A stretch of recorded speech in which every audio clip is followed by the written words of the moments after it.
കേരളത്തിൽ അറിയപ്പെടുന്ന ചരിത്രകാലത്തിന് മുമ്പ് മുതൽ 12 വർഷത്തിലൊരിക്കൽ നടന്നിരുന്ന ബൃഹത്തായ നദീതീര ഉത്സവമായിരുന്നു മാമാങ്കം. ഭാരതപ്പുഴയുടെ തീരത്ത് ഇന്നത്തെ മലപ്പുറം ജില്ലയിലെ തിരൂരിന് 7 കിലോമീറ്റർ തെക്കുമാറിയുള്ള തിരുനാവായ എന്ന സ്ഥലത്തായിരുന്നു മാമാങ്കം അരങ്ങേറിയിരുന്നത്. മാഘമാസത്തിലെ മകം നാളിലെ ഉത്സവമാണ് മാമാങ്കം ആയത്. ഏതാണ്ട് ഒരു മാസക്കാലം നീണ്ടു നിൽക്കുന്ന ആഘോഷമായാണ് അവസാന കാലങ്ങളിൽ മാമാങ്കം നടത്തി വന്നിരുന്നത്. ഇക്കാലമായപ്പോഴേക്കും ഭാരതത്തിൻ്റെ മറ്റു പ്രദേശങ്ങളിൽ നിന്നെല്ലാം നിരവധി ജനങ്ങൾ ഇതിൽ പങ്കെടുക്കുവാനെത്തിയിരുന്നു. ഇതോടനുബന്ധിച്ച് വ്യാപാരമേളകൾ, കായിക പ്രകടനങ്ങൾ, കാർഷിക മേളകൾ, സാഹിത്യ, സംഗീത, കരകൗശല വിദ്യകളുടെ പ്രകടനങ്ങൾ എന്നിവയും അരങ്ങേറിയിരുന്നു. മാമാങ്കത്തിന് രക്ഷാധികാരിയാകുക എന്നത് ആഭിജാത്യം നൽകിയിരുന്ന ഒരു പദവിയായിരുന്നു. അതിനായി വള്ളുവ കോനാതിരിയും സാമൂതിരിയും തമ്മിൽ നടന്ന വഴക്കും യുദ്ധങ്ങളും ചരിത്രപ്രസിദ്ധമാണ്. മാമാങ്കത്തിന് ഇതുമൂലം കൈവന്ന രാഷ്ട്രീയ പ്രാധാന്യത്തെ തുടർന്ന് കാലാന്തരേണ മാമാങ്കവേദിയിൽ ചാവേറുകളായി പോരാടാനെത്തിയിരുന്ന വള്ളുവനാടൻ സേനാനികളുടെ പോരാട്ടം മാമാങ്കത്തിൻ്റെ പ്രധാന ഇനമായി തീർന്നു. അങ്ങനെ വള്ളുവക്കോനാതിരി മരണം വരെയും പോരാടാൻ സന്നദ്ധനായ ധീരയോദ്ധാക്കളെ തിരഞ്ഞെടുത്ത് മാമാങ്കാഘോഷത്തിനിടെ സാമൂതിരിയെ വധിക്കാനായി അയക്കുമായിരുന്നു. അവരെ ചാവേറുകൾ എന്ന് പറഞ്ഞു വന്നു. മാമാങ്കത്തിൻ്റെ അധീശത്വം അന്നത്തെ നിലയിൽ രാഷ്ട്രതന്ത്രപരമായി പ്രാധാന്യമുള്ളതായിരുന്നു. തൻ്റെ കയ്യിൽ നിന്ന് തട്ടിയെടുക്കപ്പെട്ട ആ അംഗീകാരം തിരിച്ചു പിടിക്കാൻ വള്ളുവക്കോനാതിരി ശ്രമിച്ചിരുന്നെങ്കിലും സാമൂതിരി ശക്തനായതിനാൽ നേർക്കുനേർ യുദ്ധം അസാധ്യമായിരുന്നു. മാമാങ്കത്തിന് ചാവേറാകാൻ തീരുമാനിച്ചാൽ ആ വ്യക്തി പിന്നെ രാജ്യത്തിൻ്റെ സ്വത്തായി മാറുന്നു എന്ന സങ്കല്പമായിരുന്നു ഉണ്ടായിരുന്നത്. ചരിത്രപരമായ ഈ മാമാങ്കോത്സവത്തിൻ്റെയും വള്ളുവക്കോനാതിരിയുടെയും സാമൂതിരിയുടെയും തമ്മിലുള്ള കുടിപ്പകയുടെയും ചരിത്രാവശിഷ്ടങ്ങൾ ഇന്ന് തിരുനാവായയിൽ കാണാം.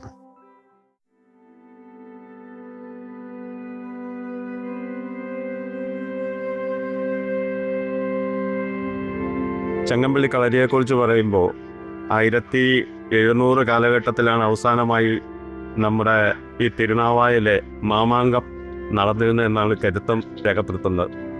അന്നത്തെ കാലഘട്ടത്തിൽ ഈ മാമാങ്കം നടന്നിരുന്ന അവസരത്തിൽ വള്ളുവക്കോനാതിരി സാമൂതിരിയുമായിട്ടുള്ള ഏറ്റുമുട്ടലിൽ ചാവറുകളെ ഒരുക്കിയിരുന്ന പിന്നാമ്പുറത്ത് നടന്നിരുന്ന ഒരു കളരിയാണ്. ഇവിടെയാണ് കളരി അഭ്യാസങ്ങൾ പഠിപ്പിച്ച് അതുപോലെ തന്നെ മുറിവേറ്റ പടന്മാരെ ചികിത്സിക്കുകയൊക്കെ ചെയ്യുന്ന ചരിത്രപരമായ ഏടുകൾ ഉള്ള ഒരു കളരിയാണ്.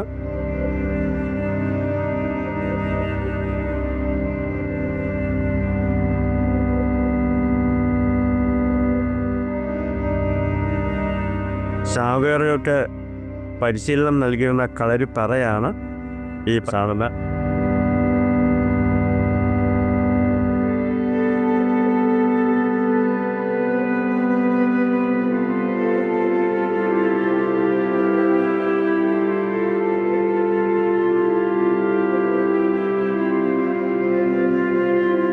കളരിയിലെ പടയാളികൾക്ക് ആയുധ അഭ്യാസങ്ങൾ, കളരിമുറകളും പഠിപ്പിക്കും.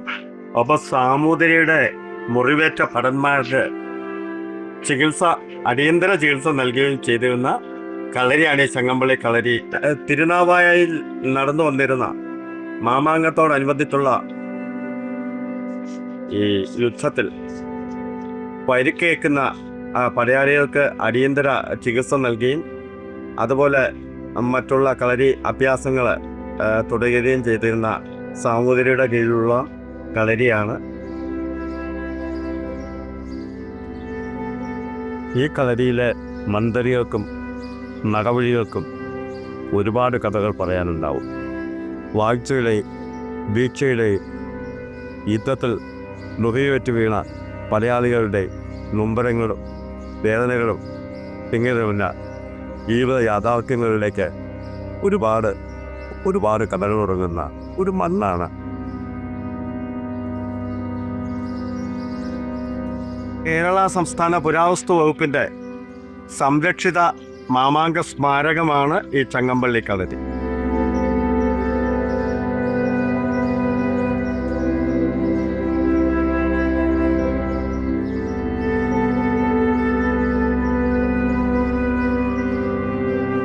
നമ്മൾ ഇപ്പോൾ നിൽക്കുന്ന ഈ സ്ഥലം തിരുനാവായയിലുള്ള മണിക്കിണർ എന്നറിയപ്പെടുന്ന പ്രദേശത്താണ്. മാമാങ്കത്തോടനുബന്ധിച്ച് നടന്നിരുന്ന സാമൂതിരിയും വള്ളുവ കോനാതിരിയും തമ്മിലുള്ള മത്സരത്തിൽ ഏറ്റുമുട്ടുന്ന പടയാളികൾ, പ്രത്യേകിച്ച് പടയാളികളായിരുന്ന വള്ളുവ കോനാതിരിയുടെ ചാവേറുകൾ ഒരുപാട് വെട്ടും കുത്തുമേറ്റ് വെച്ച് വീഴുമ്പോൾ ആനകളെ കൊണ്ട് കെട്ടിവലിപ്പിച്ച് കൊണ്ടുവന്ന് തള്ളിയുന്ന ഒരു വലിയ കിണറാണ് ഈ സംരക്ഷിത സ്മാരകമായി നിലകൊള്ളുന്ന മണിക്കിണർ.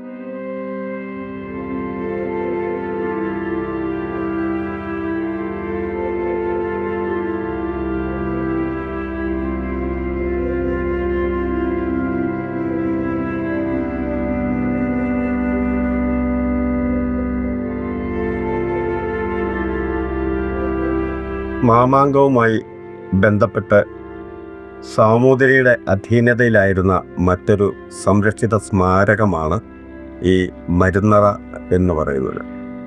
അന്നത്തെ കാലത്ത് ഏതാണ്ട് മാമാങ്കം നടന്നിരുന്ന കാലഘട്ടത്തിൽ വെടിമരുന്നുകൾ സൂക്ഷിച്ചിരുന്ന അറയാണ് ഇതെന്നും, അതുപോലെ തന്നെ അന്ന് പച്ചമരുന്നുകൾ അന്ന് ആവശ്യമായിരുന്ന കളരിയിലേക്കും അതുപോലെ തന്നെ ചികിത്സാർത്ഥമുള്ള പച്ചമരുന്നുകൾ സൂക്ഷിച്ചിരുന്ന അറയാണ് ഇതെന്നും പറയപ്പെടുന്നു. ഇതാണ് നമ്മൾ എല്ലാവരും കണ്ടിരിക്കേണ്ടതും അറിഞ്ഞിരിക്കേണ്ടതുമായ സ്മാരകമായ മരുന്നറ.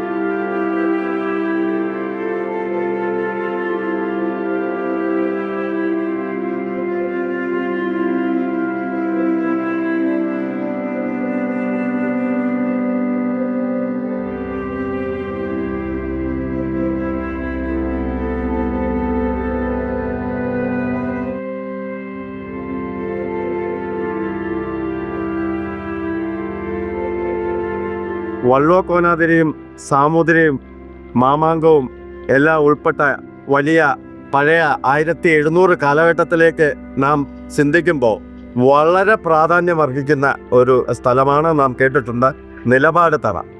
അപ്പോൾ അന്നത്തെ അധികാര സ്ഥാനത്ത് നിന്നുകൊണ്ട് ഈ മാമാങ്കം നടക്കുമ്പോൾ അന്നത്തെ അധികാരി നിലപാട് തറയിൽ നിന്നുകൊണ്ടായിരുന്നു പ്രധാനപ്പെട്ട തീരുമാനങ്ങൾ എടുക്കുകയും എന്നുമൊക്കെയാണ് ചരിത്രം പറയുന്നത്.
ഭാരതപ്പുഴയുടെ അക്കരെയാണ് മാമാങ്കം എന്ന 12 വർഷത്തിൽ ഒരിക്കൽ നടക്കുന്ന വലിയ ഉത്സവം നടത്തുന്നത്.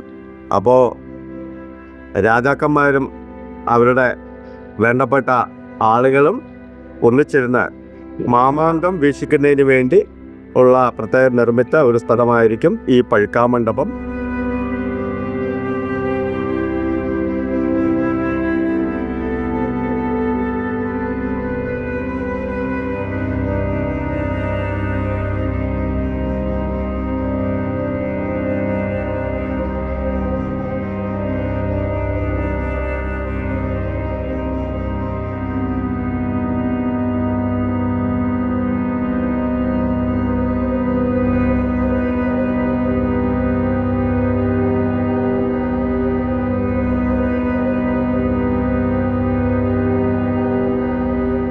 നമുക്ക് കോഴിക്കോട് സാമൂതിരിയുടെ വകയായി ഇന്നും നിലനിൽക്കുന്ന നാവ മുകുന്ദ ക്ഷേത്രത്തിലേക്ക് പോകാം. ഇപ്പോഴവിടെ ഉത്സവം നടന്നുകൊണ്ടിരിക്കുകയാണ്. ഇനി നമുക്ക് ആ ക്ഷേത്രവും അതിൻ്റെ പരിസരവുമുള്ള ഉത്സവ വിശേഷങ്ങളിലേക്ക് കിടക്കാം.